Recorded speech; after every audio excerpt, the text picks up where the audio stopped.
ఈ మధ్య కాలంలో కొద్దిగా హెల్త్ బాగాలేకపోయినా డాక్టర్ల దగ్గరికి వెళ్తే డాక్టర్లు మన డైట్లో వారానికి 2-3 సార్లు అయినా ఆకుకూరల్ని ఇంక్లూడ్ చేసుకోమని చెప్తారు. కాకపోతే మన ఇంట్లో వాళ్ళకు అవే ఎక్కువ.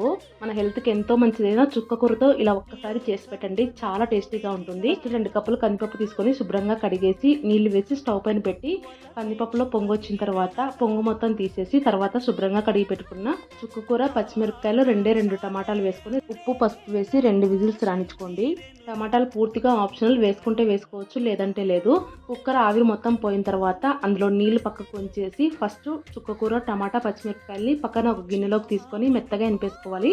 తర్వాత కందిపప్పు కూడా వేసుకొని మెత్తగా మెదిపేసుకొని అవసరమైతే పక్కకు వంచి పెట్టుకున్న నీళ్ళని కొద్దిగా పప్పులో వేసుకొని కలిపేసుకొని తర్వాత తాలింపు పెట్టుకోవాలి. పప్పు టేస్ట్ మొత్తం తాలింపు పెట్టుకోవడంలోనే ఉంటుంది. తాలింపు పెట్టుకున్న తర్వాత 1 నిమిషం పాటు ఉడకనిచ్చుకొని అన్నంలో వేసుకొని ఊరగాయ వేసుకొని తిన్నామంటే సూపర్గా ఉంటుంది. వీడియో నచ్చినట్లయితే లైక్ అండ్ సబ్స్క్రైబ్.